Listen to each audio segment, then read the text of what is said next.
रामदास स्वामींनी सांगितलेली सकारात्मक लक्षणे भाग 3. नमस्कार. समर्थ रामदास स्वामींच्या दासबोध या ग्रंथामधून आपल्याला जगण्याची जी कला मिळते त्या मालिकेतील हा तिसरा भाग. पहिल्या 2 भागात आपण प्रयत्न आणि सामाजिक वर्तवणुकीवर भर दिला. आजच्या भागात आपण सकारात्मकतेसाठी आवश्यक असणारा आत्मविश्वास आणि मानसिक कणखरता यावर समर्थांचे विचार पाहणार आहोत. समर्थ रामदास स्वामी सकारात्मकतेचा विचार करताना सावधपणा या शब्दाला अत्यंत व्यापक अर्थाने वापरतात. त्यांच्या मते सकारात्मक व्यक्ती तीच आहे जी केवळ कामातच नाही तर आपल्या विचारातही सावध असते.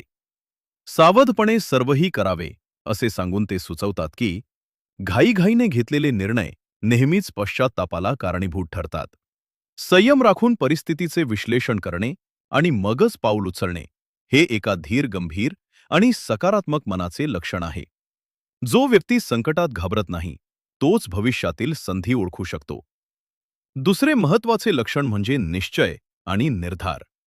समर्थ म्हणतात की एकदा ध्येय निश्चित केले की वाटेत कितीही अडथळे आले तरी मागे हटणे हे सकारात्मकतेचे लक्षण नाही. निश्चयाचा महामेरू असणारा माणूसच जगाला दिशा देऊ शकतो. स्वतःच्या कर्तृत्वावर विश्वास असणे आणि इतरांवर विसंबून न राहता स्वयंप्रकाशी होणे हा समर्थांच्या विचारांचा गाभा आहे.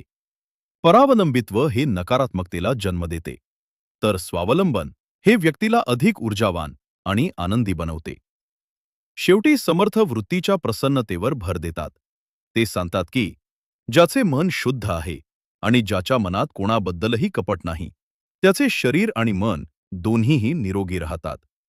मना सज्जना भक्ती पंथेची जावे असे म्हणताना ते केवळ भक्तीबद्दल बोलत नाहीत तर एका सन्मार्गावर चालणाऱ्या मनाच्या सामर्थ्याबद्दल बोलतात.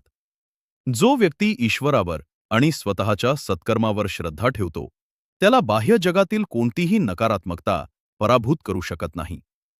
थोडक्यात सांगायचे तर विचारांमधील स्पष्टता, अढळ निश्चय आणि निर्मळ मन ही समर्थांनी सांगितलेली सकारात्मकतेची सर्वोच्च शिखरे आहेत. ही लक्षणे आपल्याला केवळ यशस्वी बनवत नाहीत तर एक उत्तम माणूस म्हणून समाजात गौरवास पात्र ठरवतात. जय जय रघुवीर समर्थ. जय श्रीराम.